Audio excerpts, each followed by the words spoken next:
Ides of Monday. Why don't we start with the economic calendar? I think it's going to be, it's an odd week, isn't it? Like slow down until Christmas, but all of the indices are at a really interesting spot. But before we get to the outlook on that, unsurprisingly, on the calendar, there's nothing major this week. We're in, firms are going to be in wind down mode, but as Jeff mentioned from the Strategy Fund call on the Sunday reopen, few people are kind of hanging around thinking this could be a good week. And I think we might have thinner volume, but potentially because thinner volume, thinner liquidity rather, we might get some moves because it's not going to take much to move the market. And we are at, as Jeff would say, very interesting spots. I want to wait for ES and NQ to load just to get the full picture. While we're doing that, on the calendar, nothing major today. Tuesday, what's coming up? Nothing really. US affecting. Wednesday. Okay, Canadian CPI stuff. GDP pre-market on Thursday. So that could be interesting. Yeah, that's kind of the biggie. Yeah, ahead of, look at that, sort of the last one trading day before Christmas as well. That's going to be interesting. Do we just hover around where we are until the figure on Thursday, or do we drift back into range? We'll see. We'll look at the volume at price and take a view. Did I mishear you? This is a full trading week, isn't it? It is. Yeah, I don't think it's not a half day on Friday. No. I need to double check for Monday on the CME holiday calendar. Yeah, I don't remember seeing anything because that's really unusual that Christmas lands on the weekend and that we don't have a short week. It's kind of a 1 in 7 chance, isn't it? Yeah. Let's just take a look. Christmas 23rd to 27th. Let's download the also convenient spreadsheet. Mind-boggling they haven't fixed that yet. You literally have to download it. You can't just look at it. But the work involved in doing that. So NYSE is closed Monday. Okay. It's just downloading. Come on. So do we have a short session or do we have a regular session? That's an interesting question. We'll find out soon enough. Yeah. By the way, just while we're waiting for that to load, the volume today or overnight is really, really low. 144,000 contracts at this time. Yeah, that's summer level volume. And that goes to what you said a minute ago. Some of my best trading days ever have occurred this week, Christmas week, because it's thin and there's low volume. And sometimes you get these ridiculous trend moves for no reason other than it's thin and there's low volume. Yeah. Okay, here we go. Regular close on Friday. We're closed on Monday. Globex is closed, so it doesn't reopen over the weekend. We reopen Monday for a full day on Tuesday. Oh, okay. That's so no Ides of Monday next week. Do Ides of Tuesday. Yes, we need to adjust that. Okay, so we get a day off on Boxing Day. And there'll be no Sunday reopen on Sunday then. Yeah. Oh, right. Yeah. Can you post that stuff to the pit, JVC? Sure. As our illustrious community manager, can you let the community know? Because I'm sure everyone's going to ask again at least 15 times between now and then, and I'll forget. Sure. Yeah. But my spidey senses, I think the tail end of the week could get a bit daft based on where we're sitting and based on that figure being around. I don't think we're going to crawl our way through the week, even with low volume, just because of where we're sitting. Anyhow, that's supposition. Yeah, the pimple that we're sitting on the TPO. They were talking about that again. Let's bring up the TPO while we're here. So, listening to a bunch of guys who manage collectively a couple of $1 trillion referring to a TPO formation as a giant zit. That literally was our call today. So overnight was really slow. I watched it for about 3 or 4 hours from the open last night, and it was sort of slowly grinding its way down. So what's interesting, since Europe's opened, it's gone up a bit. What I noticed initially on the overnight session was when we opened, we traded up to what was the TPO POC on a composite profile of Friday. So I merged Friday's day session with Friday's overnight. It was to the tick. The composite POC, and that stopped us on the way up. Then we just churned, went up a bit, went down a bit. But, Europe has bumped us up.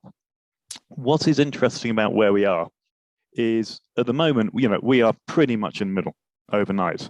But above us, we have got a little run of single prints asking to be resolved up to, let's say, 39.15 kind of area. So above Friday's RTH high. Below us, we have a huge vacuum, and we have got no excess at Friday's low. Yet Friday, was quite an aggressive day down. So we've got some interesting areas above us, interesting areas below us. If, however, we take a look at the dailies and how all the indices are doing, RCY has led us down. So you see, RCY has gone through this area of demand. These are zero prints from when Powell spoke a couple of weeks ago. We had that big day up. I think it was a Wednesday, wasn't it? It was Wednesday, Thursday. It's when I did that funded in a day, and nothing happened until Powell spoke. So RTY has already gone through that, and we're hovering around below that area. YM is just approaching the similar area of demand. NQ is way off it, and ES is approaching it. We need to wait for the ES chart to load. It's still going to take a while. And I'm inclined to take the view, RTY always shows us where we're going. It leads. So I'm taking a view cautiously. We have further down to go. What's going to catalyze it, though? Not sure. But I am watching YM really carefully to see if it starts to continue to nibble its way through this area. It's already done it to an extent. You can see it started to go through these levels down below 33,000. Well, in fact, no, it got way below. It nibbled through a lot of them. It's consumed nearly all of those zero prints, but there's further to go. But YM has already done that. NQ is off it. So there's maybe the best opportunity is NQ in terms of the space that's left. And ES is still not quite there. So I'm taking a view of want to head down there, but it doesn't mean we're going to plummet down there immediately. We can easily, head up, resolve those zero prints, then turn round. Nothing saying RTY won't go and explore back up at that sort of 1785 area. What's going to catalyze it? Not sure. But I'm taking a view on the bigger direction based upon RCY already having kind of penetrated this area. Let's take a look at what the extremes of the volume at price look at. Here we go. So you see ES, everything's the same shape. Everything had this run of demand, but RCY has gone through it. YM has gone through some of it. ES and NQ haven't. Now, I don't believe that ES and NQ are going to hold us up and cause the other two indices to turn around. I think we're going to get down to these similar areas. One other quick comment on this. Yes. We talked about this at the reopen as well. But I just want to repeat it because you were talking about YM. YM was the only one that broke its daily downtrend on the bounce and had a baby uptrend for 2 days. And all the rest of them tested the top of the downtrend channel and then turned down again. So, where are you referring to on the chart, Jeff? I'm not following that. Oh, I'm just looking at the dailies. So if you look at YM on, let's see, what day was that? The 13th. Okay, so I've got a full day on. Or I could share mine if you want to see mine real quick. Yeah, let's do that. Let's illustrate it. Yeah. And then I'll hang on a second. It'll be easier to see. Hold on. Let's see. Exit, minimize, share screen. Okay. Yeah, I'll just show you this, and then you can take it back. So, okay, these are dailies here. I'll put it together a little bit so you can see it. Okay, one more compression here.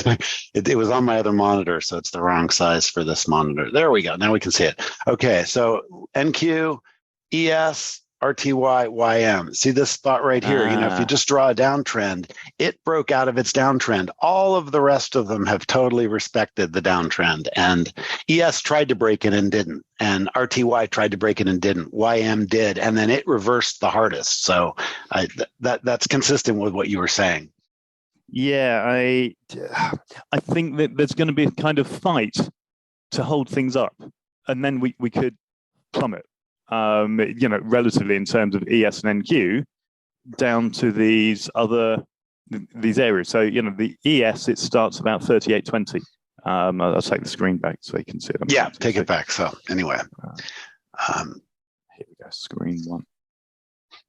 I wouldn't be surprised at all if that tested through those areas and then we got a nice reversal into a little rally after that. That wouldn't surprise me. Absolutely. Yeah. I think we've had the kind of leading clues though from RCY and YM. Here's our overall direction. This demand that came about from that huge up day. No, we want to revisit that. We just haven't yet on ES and NQ. But why would we not on those two when the others have? Yep. But for sure, I can easily imagine, we nibble through it. We then get a little bounce off, 3,800, 3,750 kind of area. And then we maybe churn around. So I think we could see, God, you can even see this as, a couple of sort of, spike down, spike up days over the next 2 weeks while liquidity is going to be thin. And that's going to be an opportunity if, we're at our screens and it comes off. Yeah. So I always like to look at the dailies for a rough idea of shape and, where are things going relatively. Doesn't mean might not be a bad spot in order short and just sit on it though. Sorry, I was just going to add, it might not be a bad spot to consider the triple ETFs for the time when you're not at your screen.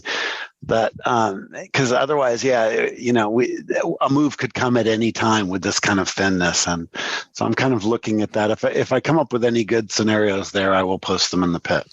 It also can be something triggered by macro over the holidays or, geopolitical. So, think, well, the market's closed. We can have something daft happening in Ukraine. It can be any news event. Over Christmas, markets closed on Monday, Tuesday causes reaction to something that happens over the weekend. Yeah, interesting stuff going on over in Asia with the lack of a COVID lockdown and the political. If that gets really bad there, it certainly could happen over a week from and that would land us right on next Monday. So a lot of potential interesting geopolitical macro stuff.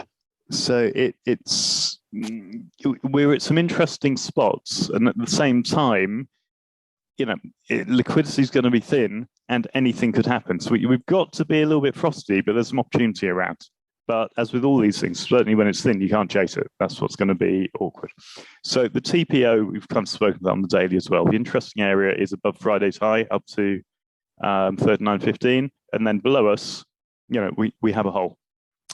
In terms of what overnight looks like, the bottom of overnight was stops, so nothing really holding us up. It's interesting. Contested level, 89.25, 89.5.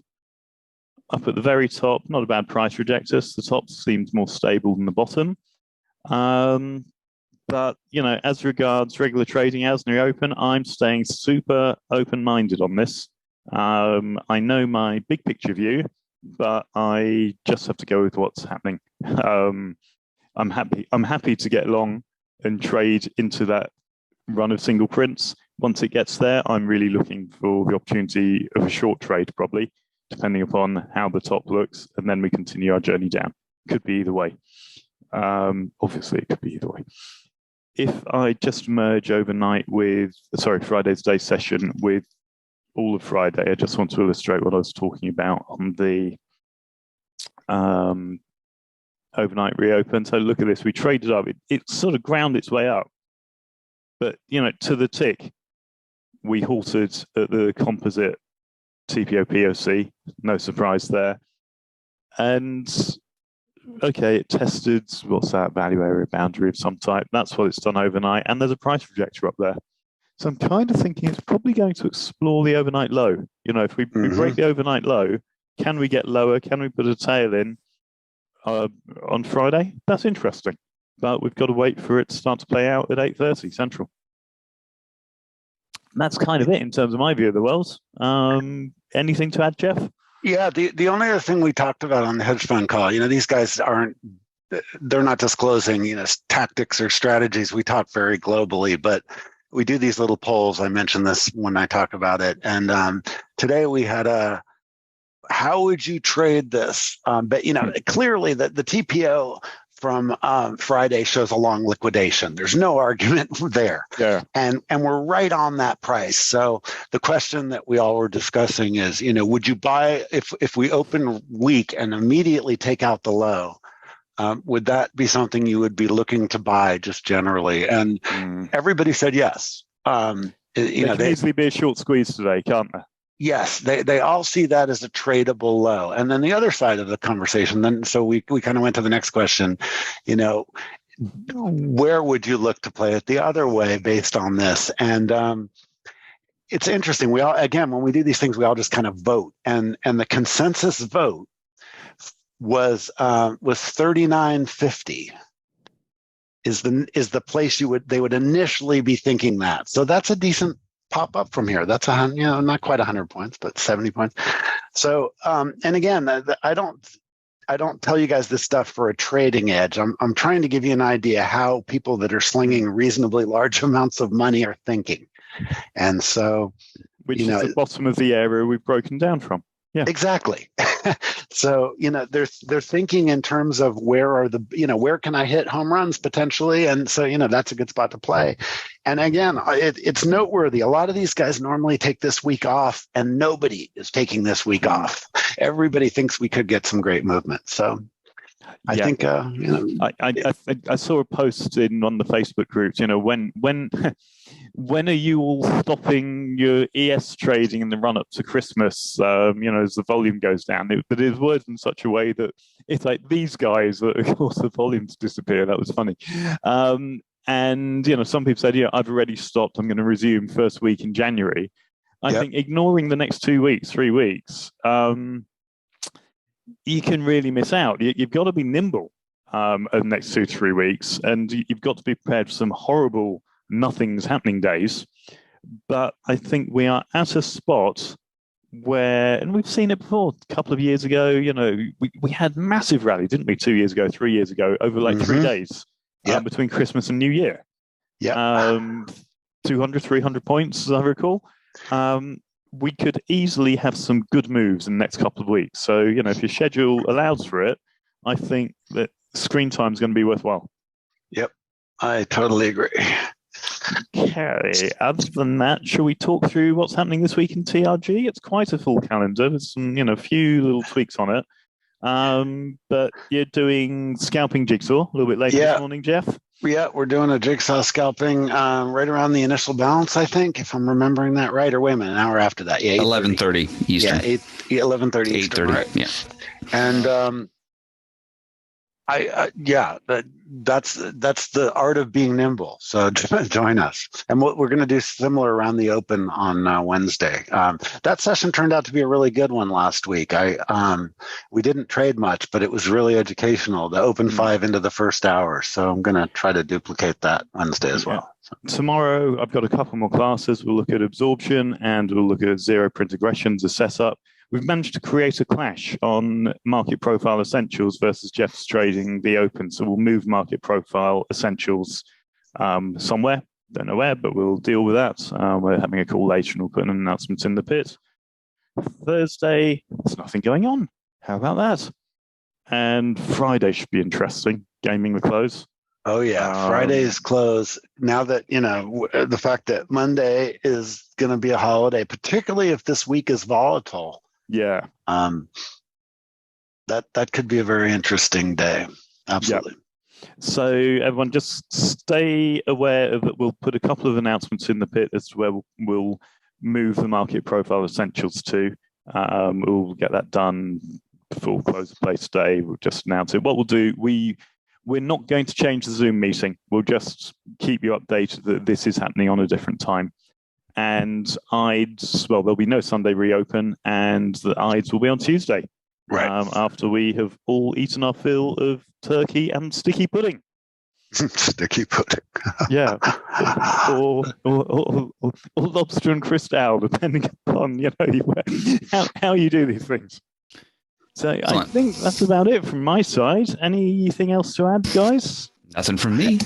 I don't think so. I'm just really, really good day to be careful here in this open. But I also feel like, I don't know, I just have this gut feeling we're going to get really good trading, maybe even this morning. I'm watching the price action right now, and I'm short from 85 on ES, and I've been watching it as it's kind of deciding what it wants to do at 80. And I totally agree with what the guys were talking about this morning. Gosh, if we could push down aggressively, there's any number of places below us it could pause, and that could create just a wicked reversal short squeeze. Something like, break the overnight low and look where that is relative to Friday's TPO POC. Yep. Turn around from there up to the other side, do all the single prints, come back down, break Friday's low. And all of these are great opportunities. It's just what order are these levels going to play out in? Don't know. Exactly. But we can see the levels. And that spot, the overnight low, is also right on the initial balance low from Friday. And we were talking about that on the call as well. It's like, talk about a spot that, is just a real obvious spot to try to go get. I think we're going to see that right at the open. I think it's going to go for the overnight low right away, but who knows? I'm just guessing. I'm really excited about this open just because normally I'm very cautious on Monday opens, but today just feels like it's going to be target rich. So I'm looking at this stuff through a bit of an odd lens because I've got sort of 6 evals from Black Friday floating around, all of which need about $100 just to pass. So I'm kind of looking at these thinking, okay, where shall I take my 3 ticks? Where shall I take my 3 ticks? And it's a sitting on hand exercise to just say, fine, we'll deal with these two, we'll deal with these two, we'll deal with these two. And it's just like not taking candy from a baby. It's like, right, let's pluck this, let's pluck this, let's pluck this, done. So good week ahead, I think. Yep, that's exactly the right way to play it. I'm in a similar situation and copying to a bunch of them as well. So debating whether to try to do them one at a time or just catch one good spot and get them all done. So anyway, congratulations. Amy passed another one. I know there's a lot of people that have picked them up on the Black Friday deals and the Apex deal last week. So since our conversation on Sunday reopened last night, I've been thinking I'm maintaining a grandiose word, a portfolio of accounts across different evaluators, partly for research, partly for being hedged. But the more I look at some of the weaker ones versus Apex's offer now, I'm getting less and less interested in maintaining accounts at some of the other evaluators. But those that are funded, fine, I'll nudge them along to withdrawal and then drain the safety net through various ways. But I'm struggling to justify having accounts at some of the others now just because the new Apex terms are so good.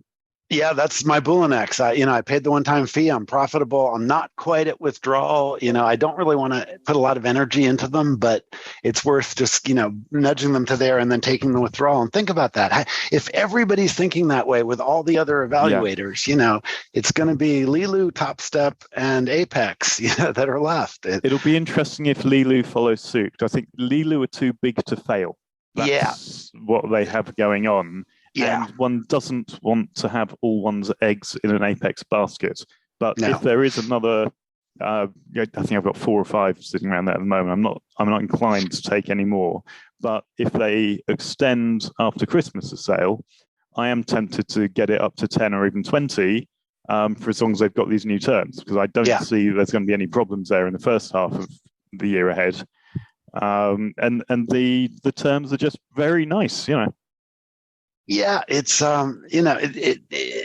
you're getting leverage on leverage at very low cost, and regardless of whether you can afford to trade your own cash accounts or not, this is an opportunity to take money out of this.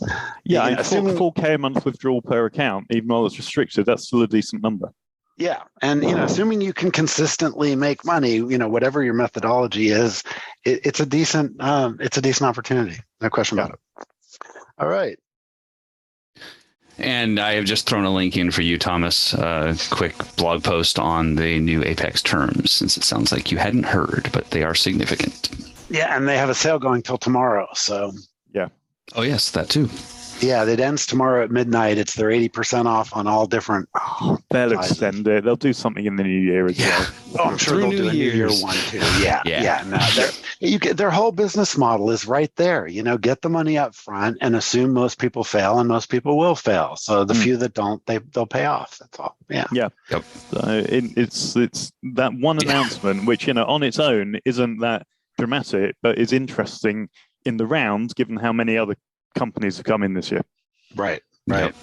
Robert, I want my $3. And the other thing about I'm not pro con, and I think Apex has a good business model and they do good customer service. Beyond that, I don't really have an opinion. But it's clear, one thing about their business model that nobody else has is they've got their indicator business and their elite room business. So they don't really have to make money on the evaluator business. Yeah. And so that could be a key to their survival and their business plan too. I don't know, but the other ones their are lost leader to funnel people into their indicator business. Oh, absolutely. And those indicators are really profitable. So that makes a lot of sense. And they also get a lot of really new traders who aren't very experienced and aren't going to be consistent. And totally. So it all makes sense. Yeah. So and Jeff Fielding's point here about I've got an Apex, an EarnMax PA. I'm feeling obliged once again to pay it, but every time I experience bad customer service from any of these companies, I kind of think, do I actually want to pay for a funded account with a company that can't get its back office in order? Because that is an indicator of a bad business. And I'm going through this at the moment with UProfit. And I've got no concerns about UProfit paying, but I don't want to deal with a crappy company that can't run its business. Yeah, totally. And that's one thing with TopStep and Apex and Lilu. They've all proven that they've got, serious customer service, and they staff for it, and they respond fast, and the responses are in, decent English.